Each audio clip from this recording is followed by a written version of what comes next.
It's absolute torment and just very surreal to see what's happening there. It reminds us of what happened on the 24th of February when Russia launched its full-scale invasion. And the feelings that I have is fear because I have all my family across 2 different cities, 3 actually, because some of them are displaced. So my first feeling was, are they alive? Are they okay? The Kremlin says it's retaliation for the attack on the bridge linking Russia with Crimea. That attack was on infrastructure. The difference here is this was on people, schools, places of work. Does that signal to you that the war now is going in a different direction? If we take what was said as retaliation, I don't think we can actually trust anything that comes out of Russia, because this attack was planned at the beginning of October, and the bridge, we don't even know who hit it, didn't happen until very recently. So I think this was premeditated, it was definitely planned, and it's an act of terror. It's something that Russia would love to see panic and fear spread across Ukraine, and what they're doing in Ukraine right now is nothing short of genocide. We were just looking at pictures of your rally in Sydney earlier on today. What was the purpose of that?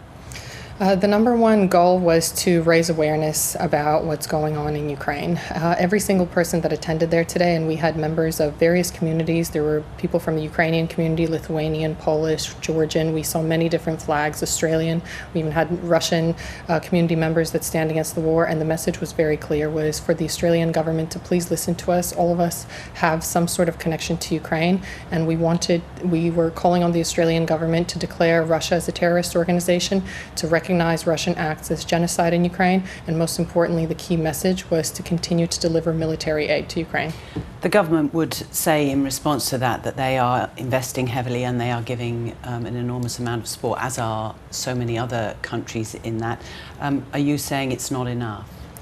I think myself personally and Ukraine as a whole is incredibly grateful for Australia's support, incredibly grateful for the military, humanitarian and medical aid that has been provided.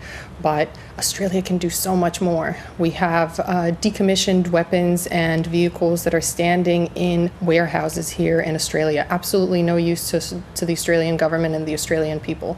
It's things like ASLAV vehicles, it's M113 armored personnel carriers, it's M1 tanks.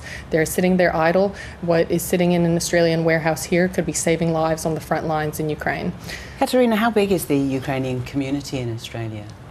It's about, according to the last census, it's about 52,000. We have grown considerably since also the full-scale invasion that Russia launched into Ukraine. We have over 4,600 refugees and displaced people that have come here, and the majority of them are actually women and children, 70% of them. Gosh, so 4,000 have come since the start of the war, and have they mostly or all gone to Ukrainian families already settled here in Australia? Heartwarmingly, they've actually gone all across Australia and to common Australian families. At the beginning of the war, we didn't know what was going to be happening. There weren't humanitarian visas in place, like they came into effect afterwards.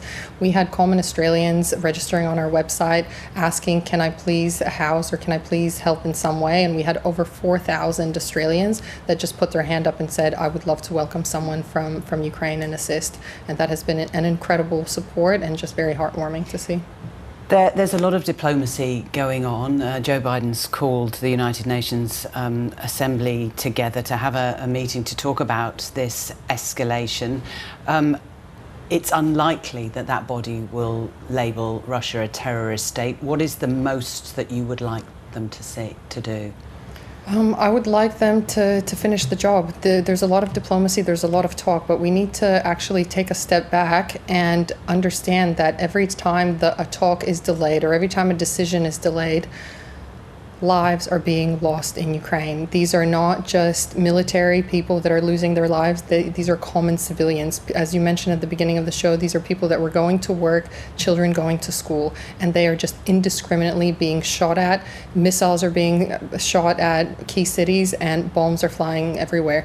There needs to be more that the West can do, because right now Ukraine is fighting the war on its own. Yes, with support, but they are on their own. So I think the West needs to take a stronger stance and take stronger actions. Given the escalation that we've seen in the last couple of days and some of the words that Vladimir Putin is using, what are your worst fears? I think the worst fears is what everyone has been talking about over the past couple of weeks is potential nuclear threat. This is something that Vladimir Putin has been not throwing around lightly. These are threats that have been coming from the Russian Federation for a long time. I know that my family, for example, back home, they're being trained on what to do in the case of a nuclear attack, what to do in the case of a chemical attack. Iodine tablets are being handed out. So something that seems so far away for us here, people have to face that threat on a daily basis there. So if we don't take action now, then it might be too late. Aside from that, Katerina, my final question to you, how are your family?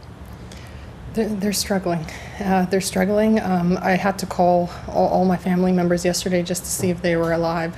I started with my parents, and I was very upset and angry and panicky, and I was very surprised that my mom said, now's not the time to be angry. Everything's okay. We know what to do in this situation. They will not break us. My grandparents, my grandmother is immobile. Instead of going down to a bomb shelter, my grandfather was staying with her there. But before he was taking care of her, he said, I went down to the bomb shelter at the bottom of our building. I made sure that there was water there for the people that came there. I opened all the doors, and I took in my neighbor's canary just to make sure that bird was safe. So people are looking after each other. Katerina, we appreciate your time. Thanks for coming in. Thank you very much for the opportunity.